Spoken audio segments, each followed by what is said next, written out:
সামর্থ্য থাকলে কখনোই গ্রামে থাকা উচিত নয়। গ্রামে 100 বিঘা জমির মালিক হওয়ার চাইতে শহরে এক টুকরো ভাড়া বাসায় থাকা অনেক ভালো, অনেক আরামদায়ক, অনেক সম্মানের। গ্রামে স্থায়ীভাবে বসবাস করাটাকে কোন সূচকে এগিয়ে রাখা যায়? আসলে এখানে বেশিরভাগ মানুষ এতটাই টক্সিক যে তারা নিজেদের ব্যক্তিগত জীবনের চাইতে আপনার জীবন নিয়ে বেশি চিন্তিত। আপনার চুল বড় কেন, অনার্সে পড়া সত্ত্বেও মেয়ের বিয়ে দেয় না কেন, 25 বছর বয়সে আপনি বেকার কেন, আপনার কোনো ব্যাচমেট বা আপনার সমবয়সী কেউ যদি বিদেশে গিয়ে লাখ লাখ টাকা কামায় তাহলে আপনি এখনো পড়াশোনা করছেন কেন, এসব আজগুবি বিষয় নিয়ে তাদের অনেক টেনশন। গ্রামের সব থেকে বোকা মানুষটাও শহরের মানুষকে এক হাতে 3 বার বিক্রি করতে পারবে। সামান্য জমি জমা নিয়ে যে কূটনৈতিক খেলা চলে গ্রামের মুরব্বীদের মাথায়, তা আন্তর্জাতিক কূটনীতিকদের মাথায়ও খেলবে না। আপনি পুকুরে যত্ন সহকারে মাছ চাষ করবেন, একদিন ঘুম থেকে উঠে দেখবেন সব মাছ ওরে ভেসে আছে। আপনি কিছু নতুন ফুল ফলের গাছ রোপণ করবেন, সকালে দেখবেন গাছের গোড়া থেকে ভেঙে রাখা হয়েছে। এমনকি আপনার বোনের কিংবা মেয়ের বিয়ে ঠিক করবেন, সহজ সরল কেউ একজন নিজে সিএনজি ভাড়া করে যে বরপক্ষের কাছে দুর্নাম করে বিয়ে ভেঙে দেবে। মাঝে মধ্যে তারা এমন কিছু বিষয় নিয়েও চিন্তিত হয় যেসব বিষয় নিয়ে আপনার ফ্যামিলি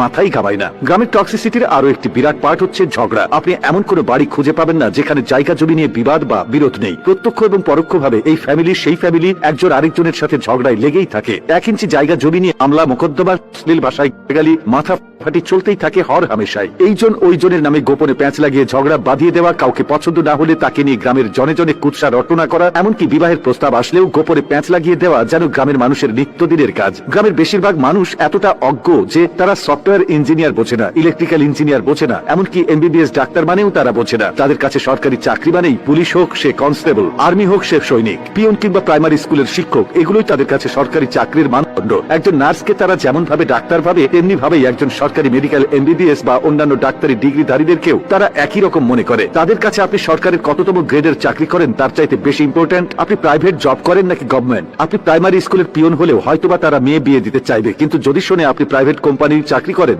সে চাকরি যতই ভালো হোক তারা আমতা আমতা করবেই। তাদের কাছে আপনার উচ্চশিক্ষা গ্রহণের চাইতে আপনার যে বন্ধু এসএসসি পরীক্ষার পরে সৈনিক, কনস্টেবল কিংবা বিদেশের লেবারে কাজ করতে গিয়েছে তাদের দাম অনেক বেশি। আর টক্সিসিটির সবচেয়ে বিরক্তিকর আরেকটা পার্ট হচ্ছে গ্রামের চায়ের দোকানগুলো। প্রতিটি চায়ের দোকানে চায়ের কাপের চুমুকেই উঠে বোধ দিয়ে, যেখানে কার বউয়ের বাচ্চা হচ্ছে না, কার বউ কার সাথে কথা বলেছে, কার ছেলে মেয়ের বিবাহ হচ্ছে না, সেসব থেকে শুরু করে রাজনীতি, অর্থনীতি, খেলাধুলা কোনোটারই গবেষণা